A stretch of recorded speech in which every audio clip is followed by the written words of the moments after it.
မိတ်ဆွေပေါင်းကျမ်းမာချမ်းသာရှိကြပါစေဗျကျွန်တော်တို့ရဲ့ဟိုးတုန်းကလက်ဖက်ဆိုင်နစ်စီကကြိုဆိုလိုက်ပါတယ်ဟိုးတုန်းကလက်ဖက်ဆိုင်ဆိုတဲ့အတိုင်းပဲအရင်တုန်းကလက်ဖက်ဆိုင်ထိုင်ရတယ်လို့မျိုးစိတ်ဝင်စားစရာအကြောင်းအရာရောက်တဲ့ရအကြောင်းအရာဘောင်းဆောင်ကိုမျှဝေပေးသွားမယ်အစီအစဉ်ဖြစ်ပါတယ်ဗျဒီနေ့ပြောမယ့်အကြောင်းအရာလေးကပကံမြို့ဟောင်းတနေရာကတဝခုနဲ့သူ့ရဲ့တကယ့်နောက်ကျောင်းကိုခြေရာခံကြည့်ခြင်းဆိုတဲ့အပိုင်းဖြစ်ပါတယ်ဘုဒ္ဓတလည်းရအောင်ပြင်းလဲပြေအောင် AI ဖန်တီးမှုနဲ့ပေါင်းဆက်မျှဝေသွားမှာဖြစ်ပါတယ်ဒါကပကံမြို့ရဲ့တနေရာဖြင့်ပကံမြို့ဟောင်းတနေရာမှာတည်ရှိနေတဲ့တဝကူဇေဒီဖျားတဆူနဲ့သူ့ရဲ့ပတ်ဝန်းကျင်မှာတွေ့ရတဲ့မြင်ကွင်းတွေပါ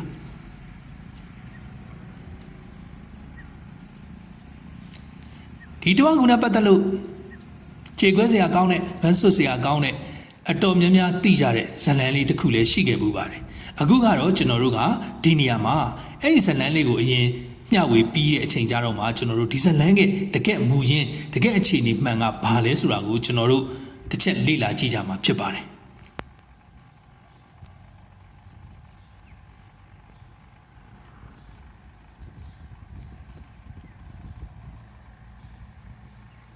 ပကံမြို့ဟောင်းတနေရာကတဝက်ကူဖျားတဆူရဲ့နဘေးမှာကြောက်စာတိုင်းလေးတတိုင်းကိုဖြင့်မြေမှာပြိုလဲနေတဲ့အသွင်နဲ့ယနေ့တိုင်တွေ့နိုင်ပါသေးတယ်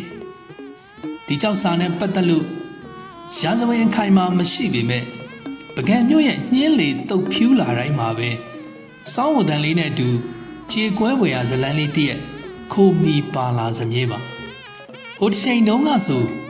ဒီကြောက်စာတိုင်းနဲ့တဝက်ကူဖျားမှာနန်းဦးရဲ့ခက်ယုံယုံဓမင်းတိုင်းမြနန်းနဲ့မနီးမဝေးမှာပေါ့လာတာတဲ့ညများမှာ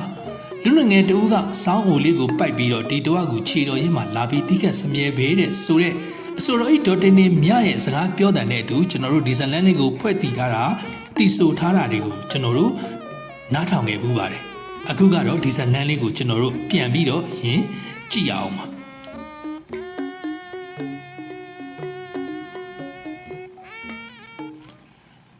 ပကံခေကောင်းစားစဉ်အချိန်ခါကပကံမင်းနေပြီးတော့တစ်ခုလုံးဟာအင်မတန်မှကိုကုံတယ်ကုံဝယ်တွေကုံရောင်းကုံတယ်တွေပညာရှင်တွေလူဒန်းစားအမျိုးမျိုးနဲ့အင်မတန်မှစီကားတဲ့မြို့ပြတစ်ခုဖြစ်ခဲ့ပါတယ်အဲ့ဒီပကံရဲ့အစွန်အဖျားမှာမြို့ရွာငယ်လေးတွေကလည်းအများအပြားရှိပါတယ်အဲ့ဒီမြို့ရွာငယ်လေးကိုစူးစီးပြီးအုပ်ချုပ်ရတဲ့နေစားကြီးတဦးလည်းရှိပါတယ်အဲ့ဒီနေသားကြီးရဲ့လက်အောက်မှာတော့မြို့သားငယ်တဦးရှိပြီးတော့မြို့သားမင်းရဲ့နှမတော်စောကလျာဟာအင်မတန်ကိုလှပတဲ့သူဖြစ်ပါတယ်အဲ့ဒီမြို့သားငယ်ရဲ့အိမ်ကိုနေသားကြီးကရန်ဖန်ရန်ခါဆိုသလိုလာရောက်လေပတ်လေးရှိသလိုအရင်တနည်းအကျွမ်းတွင်လည်းနေလေးရှိပါတယ်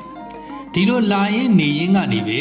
နှမတော်စောကလျာအပေါ်မှာနေသားကြီးကမေတ္တာတက်ဝင်မိသလိုစောကလျာကလည်းအသက်အရွယ်ကွာခြားပေမဲ့နေသားကြီးပေါ်ကိုအပြန်လည်မေတ္တာတက်ဝင်မိပါတယ်မြို့သားငယ်မရှိတဲ့အချိန်မှာသူတို့တွေကရင်းနီးနီးအကျွမ်းတွင်နေထိုင်ကြရင်းနဲ့တခုရှိတာကဒီနေသားကြီးကသူကအဲ့ဒီဒေသမှာဖုန်းတကူကြီးတဲ့သူဖြစ်တဲ့အလျောက်သူ့မှာကချွေရန်သင်းပင်မောင်းမမိတ်တန်ကိုလောက်တော်စသဖြင့်မိဖုရားများစွာလည်းရှိပါတယ်အဲ့ဒီအကြောင်းကိုမြို့သားလေးကသိတဲ့အခါကျတော့သူ့ရဲ့နှမတော်ကိုသူကဆုံးမပါတယ်ဒီအကြောင်းကိုပြောပြပြီးတော့သူ့နှမတော်တူတူတန်တန်မဖြစ်မှာကိုစိုးရိမ်တာပါအဲ့လိုနဲ့နောက်ဆုံးကျတော့သူဘယ်လိုဆုံးဖြတ်လိုက်လဲဆိုတော့ဒီနေပြည်တော်ကနေသူတို့ထွက်ခွာမှာပဲဖြစ်တော့မယ်ဆိုပြီးတော့သူ့ရဲ့နှမတော်ကိုတင်ပြီးတော့သူတို့အဲ့ဒီဒေသကနေပြီးတော့အဝေးတနေရာစီထွက်ခွာလာခဲ့ပါတယ်ထွက်ခွာရင်းနဲ့ဘယ်ကိုရောက်လာခဲ့လဲဆိုတော့ပင်းတရတောင်တန်းနေစီဘက်ရောက်လာခဲ့ပါတယ်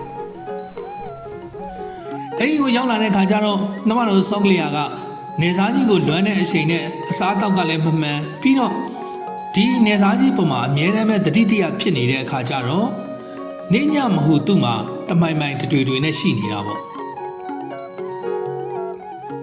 ဒီလိုနဲ့ပဲနောက်ဆုံးမှာတော့နှမတော်စောကလျာကဒီလွမ်းဆွတ်တဲ့တန်းကိုမခံနိုင်တော့ဘဲနဲ့အဲ့ဒီရွှေဦးမေတောင်ထိပ်ပေါ်ကနေခုံချအဆုံးစီရင်သွားခဲ့ပါတယ်